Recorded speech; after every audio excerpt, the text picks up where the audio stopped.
Livro O Diálogo, Santa Catarina de Sena. No mês de outubro de 1377, Catarina achava-se hospedada no castelo da família Salimbene, no Vale do Órcia. Provavelmente no dia de São Francisco de Assis, passou por uma grande experiência interior que lhe fez compreender, em toda a sua extensão, o prejuízo causado à Igreja pelas lutas político-religiosas do seu tempo.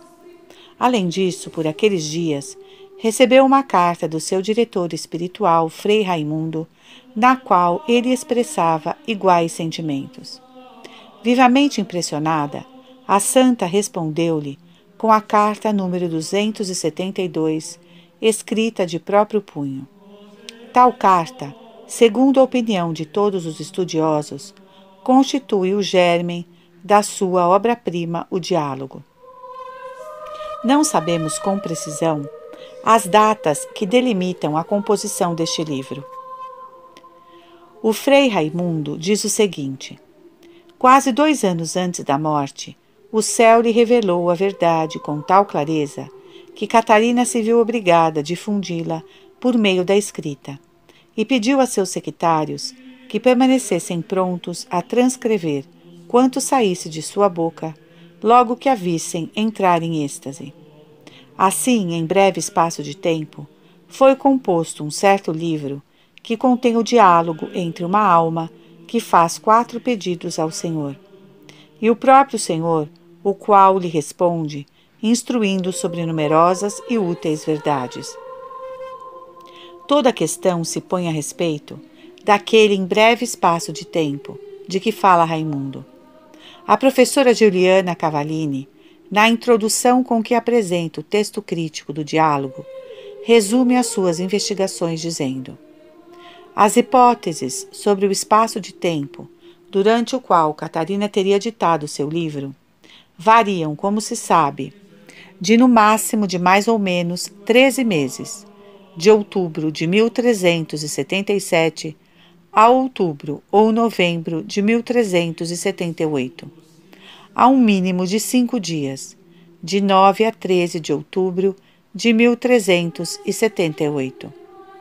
A última hipótese, que coloca o início da obra entre dezembro de 1377 e a primavera de 1378, e o seu acabamento em agosto ou outubro de 1378, de maneira alguma contradiz os dados externos que conhecemos.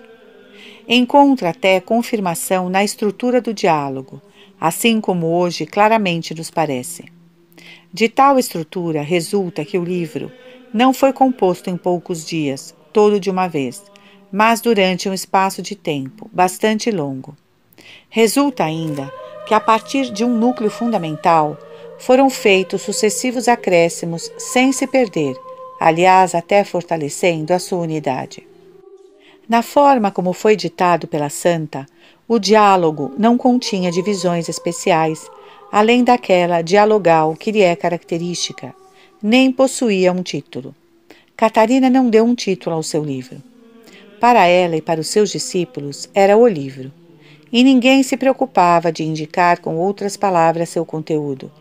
Devendo mais tarde divulgá-lo e transmitir ao mundo a mensagem recebida, foi preciso dar-lhe um título, bem como dividi-lo em tratados e capítulos. Dessa maneira, foi chamado Diálogo, por causa de sua forma, e mais tarde Livro da Divina Doutrina, Livro da Divina Providência, Revelações, Diálogo da Divina Doutrina e, sobretudo, Diálogo da Divina Providência. Atualmente, todos concordam em que a divisão feita no passado em tratados e capítulos é incongruente e arbitrária. As últimas edições do livro de Santa Catarina de Sena têm aparecido com novas propostas de divisão, à procura de uma maior coerência com o pensamento da autora. O problema também se punha para esta tradução portuguesa. Depois de muito estudo, preferi seguir um caminho próprio, que me parece mais de acordo com a visão de Catarina tinha de seu livro. Conservei a forma dialogal, donde também o título geral da obra.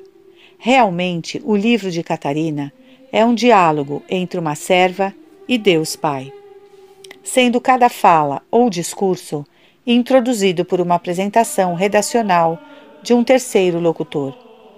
Para facilitar a divisão do livro, incluirei tais apresentações na respectiva fala, seja de Deus como da serva.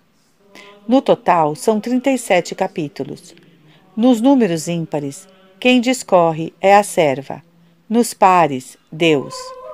Talvez como sinal de início de uma nova parte do diálogo, Catarina costuma usar a palavra alora. Então, fui fiel a esse seu costume. A extensão das várias falas não é proporcional. O número 7, por exemplo, resume-se em 2 linhas. O número 18 estende-se por dezenas de páginas. Neste último caso, impunha-se uma subdivisão. Confesso que não foi tão difícil encontrá-la, pois Catarina encerra os assuntos principalmente com um sumário e uma exortação, que certamente deveriam orientar a leitura dos fervorosos discípulos. Ao ditar seu livro, Catarina menciona continuamente os assuntos já tratados. Sei de traduções que simplesmente eliminaram tais referências. De minha parte, dei-me ao esforço de individuar os pontos a que se referiam, e isto salienta enormemente a organicidade do pensamento catariniano. A linguagem usada por Catarina ao ditar seu livro é belíssima, mas de difícil compreensão para quem não é versado no italiano arcaico. Procurando conservar toda a força do espírito que anima o texto original, dei-lhe uma veste nova na medida do possível. Afinal, seria uma pena que continuasse ignorado por mais tempo o que disse a Virgem de Sena, somente porque se expressou no linguajar de outras eras. Encurtei as frases, subdividindo os longos períodos, que se concatenavam em numerosas subordinadas. Fiz Catarina falar nossa linguagem, mas conservei seu pensamento, que é atualíssimo. Finalidade de toda a minha fadiga foi permitir que a nova doutora da Igreja repetisse para nós sua poderosa mensagem. Frei João Alves Basílio, O.P.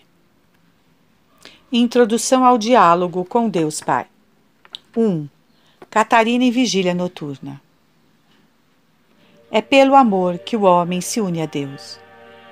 Estava certa pessoa arrebatada em grandíssimo desejo da glória divina e da salvação dos homens. Exercitara-se durante algum tempo na prática da virtude, vivendo habitualmente na cela do autoconhecimento para melhor conhecer a Deus presente em si mesma. Quem ama, procura seguir a verdade e revestir-se dela. Não existe, porém, melhor modo de saborear a verdade e de ser por ela iluminado que a oração humilde e contínua, baseada no conhecimento de si e de Deus. Tal oração une o homem a Deus nas pegadas de Cristo crucificado. Identifica-o com ele no desejo, na afeição, na união amorosa.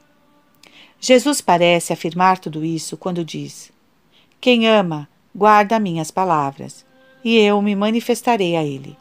Será uma só coisa comigo, e eu com ele. João 14, 21, 17, 21. Em outras passagens bíblicas, ainda, encontramos expressões semelhantes que revelam ser verdade o seguinte: pelo amor, o homem torna-se um outro Cristo. Para explicar-me melhor, recordo de ter ouvido de uma serva de Deus que, estando em oração, o Senhor não lhe ocultou o seu amor pelos seus servidores, mas lhe o revelou, dizendo, entre outras coisas: usa a tua fé e fixa o pensamento em mim. Verás a dignidade e a beleza do homem. Mas além da beleza que lhe provém da criação, presta atenção nestes que estão revestidos com a roupa nupcial da caridade, adornados com tantas e tão belas virtudes. Eles se acham unidos a mim pelo amor. Se me perguntares quem são, assim continuava o doce e amoroso verbo, direi que são um outro eu.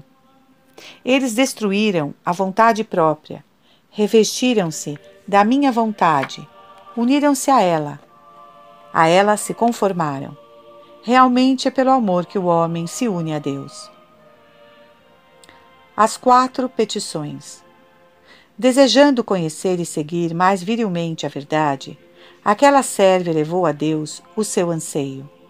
Primeiramente por si mesma, convencida de que ninguém pode ser de fato útil aos demais através do ensino, do exemplo e da oração, se antes não cuidar de si pela aquisição das virtudes. Ela fez 4 petições ao Pai Eterno. A primeira, por si mesma. A segunda, pela reforma da Santa Igreja. A terceira, de caráter geral, pelo mundo todo, sobretudo em favor da pacificação dos cristãos rebeldes, que tanto pecam e prejudicam a Santa Igreja. Na quarta, rogava à providência divina que cuidasse de todos, sobretudo de um caso particular. Catarina se oferece como vítima. O ardor era grande, contínuo, e aumentou ainda mais quando a verdade primeira lhe revelou as necessidades do mundo, mostrando-lhe sua confusão e pecados. Também uma carta do diretor espiritual falava de sofrimentos e dor intoleráveis por causa das ofensas cometidas contra Deus, da condenação eterna de muitos e da perseguição contra a Santa Igreja. Tudo isso lhe acendia a chama do desejo santo, num misto de tristeza pelos pecados e de alegria pela esperança de que Deus haveria de dar solução a tantos males. Como considerasse a Eucaristia como o meio mais apto para a união do homem com Deus e maior conhecimento da verdade, pois na comunhão o homem se acha em Deus e Deus no homem, como o peixe no mar e o mar no peixe, aquela serva ansiava pela aurora, a fim de ir à missa. Era um sábado, o dia de Maria. Amanheceu. Na hora da missa, sentiu um desejo imenso. Com profundo conhecimento de si, envergonhava-se da própria imperfeição. Parecia-lhe ser a causa de todos os males existentes no mundo. Por essa razão, odiava-se com santa justiça, desprezava-se. Esse conhecimento, ódio, justiça, purificaram-na dos pecados que julgava ter, e que de fato lhe estavam na alma. Dizia: ó Eterno Pai, dirijo-me a Ti, para que castigues meus defeitos neste mundo, e porque, pelas minhas faltas, sou a responsável dos sofrimentos que meu próximo padece, rogo-te que bondosamente te desagraves em mim.